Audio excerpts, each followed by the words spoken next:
दोस्तों एप्सन का ही प्रिंटर है, आप देख सकते हैं 3210। इसमें एक प्रॉब्लम है, इसमें देखिए पावर कॉर्ड इसका लगा हुआ है सॉकेट में, चालू भी है। यहाँ पे देखिए सिस्टम चालू है।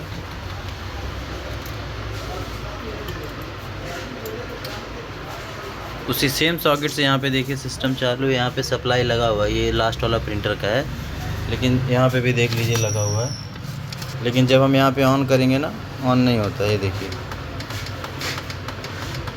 और फिर क्या करते हैं कितने लोग, यहाँ से सप्लाई निकालेंगे और फिर ये वायर को, जो वायर है ना, इसे मेटल में शॉर्ट करेंगे और फिर जब लगाएंगे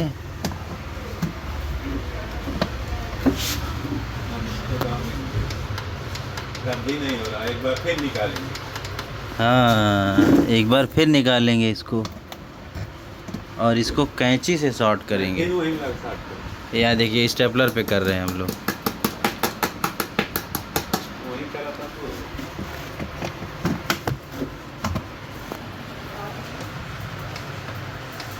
देखिए चालू हो गया। दरअसल प्रॉब्लम होती है इस कंट्रोल पैनल की, जो इसके अंदर लगा हुआ है। 4 बटन है इसमें, on off, black and white, colour, stop. तो ये पैनल की प्रॉब्लम होती है। पैनल में जो माइक्रो स्विच लगे हुए छोटे छोटे, ये ख़राब होने की वजह से ये दिक्कत आती है। चाहे पैनल बदल दीजिए, चाहे फिर ये माइक्रो स्विच बदल दीजिए, प्रॉब्लम सॉल्व हो जाएगी।